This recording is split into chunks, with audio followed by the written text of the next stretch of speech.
I feel like I'm in an audition right now. We get a cold reading. Alright, so my monologue today is...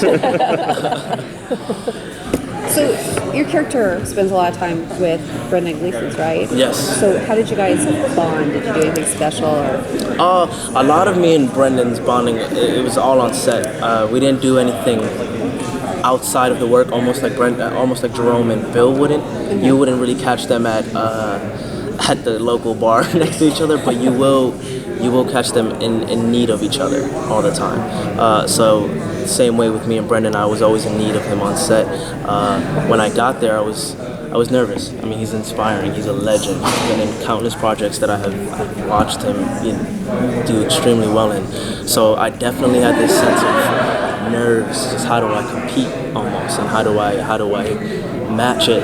But it is not about that to him, and it's not about that to anybody who was on set. They cast me for a reason, and I felt as though they cast me for a reason when I got to set. So working with Brendan, it was a great learning experience because I would be hearing him speak to me, and in my mind, I'm just like, this is Bad Eye Moody. This is him. And then I'd snap back, and then he'd be telling me, about his dog in Ireland, or how he used to play rugby growing up. That's inspiring, and that motivates me to continue doing this line of work because I feel like I can be alongside legends like him. And at the same time, if I ever had a question, he was always there to answer it. And him and Jack were definitely the two men I always went to for questions on this part. What do you think this feels like? And the dynamic between me and Brendan, I think we found it day one, rather than trying to find it throughout the season. We found it day one, the first scene where I'm helping him on the laptop. I felt he was right here over me, and I just felt protected, and at the same time I felt like this is where Jerome should be, helping this man because he's a friend. And Brendan became a friend from that day, yeah. Why was it the show that kind of pulled you in this direction? Why did I choose Mr. Mercedes? Yeah. I think Holland said it. Who said it? Harry said it today, that, for an actor, anything that comes their way, work is work, but more importantly, I love scripts that are different. I love scripts that kind of defy certain stereotypes. I'm playing a young black kid going to Harvard. It's not often you see that in a show, where, he's young, he's black in America, but he's among older white folk, and he's getting along, and there's never any talk about race, there's never any talk about who you are. It's just, can you help me with this, and you're good at this, and you're good at that. And so that kind of, even when I read Mr. Mercedes, that it was that sense. I loved how much detail he put into Jerome, and he didn't just leave Jerome as a side character. He didn't just make Jerome the guy who was there and then gone. He really put a lot of detail and work into Jerome, and so that excited me, that this one character got so much attention in a show that is sort of, well, it is, an all-white casted show. So it's sort of that, yeah. Do we meet his family? You do. You meet his family. You meet his dad and his sister.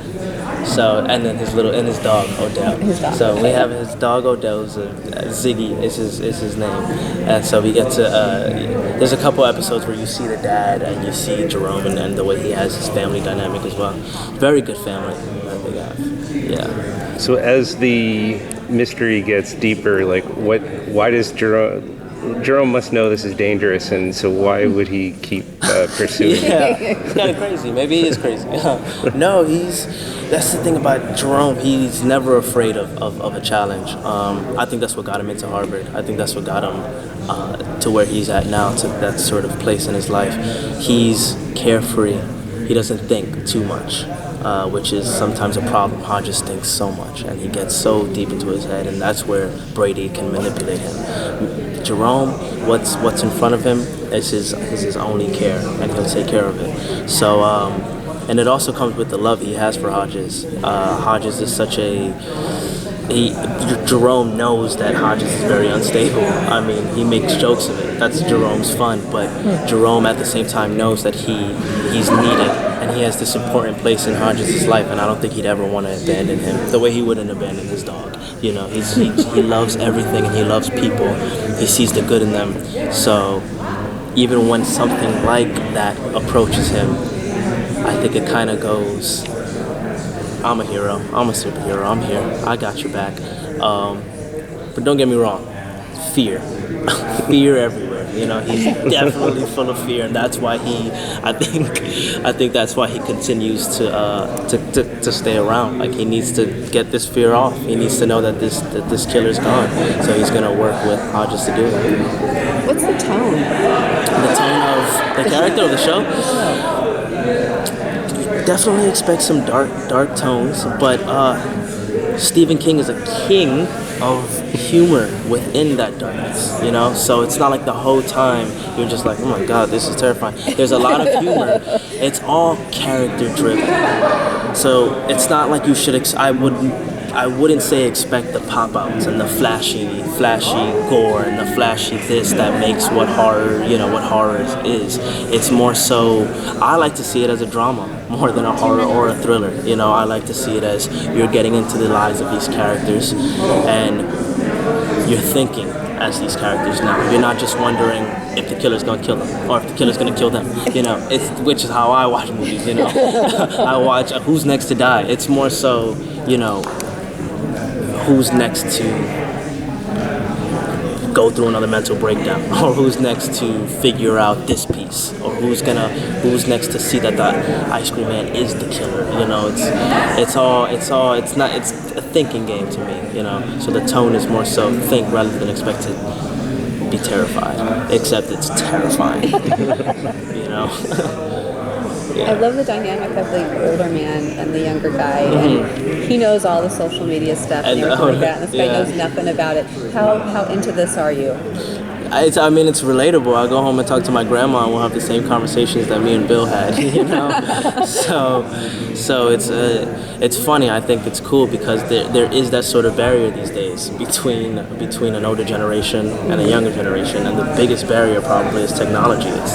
We don't communicate much because one's too busy on the phone and one's too busy in a book, and then you can't talk about this book because he's never read the book because he's on his phone. And how can you talk about this Facebook comment when so it's cool to see Hodges and Jerome still get through that barrier and form an entire friendship through it, you know. Do you think that Hodges could have solved the case without Jerome? No. Confidently, no. Jerome, no, because Hodges needs IT help. I mean, the killer is tormenting him through the computer, through emails and through videos that he's doing, and it's disappearing out of nowhere, you know? So it's like, who are you gonna call? Ghostbuster. Thank you. Thank you.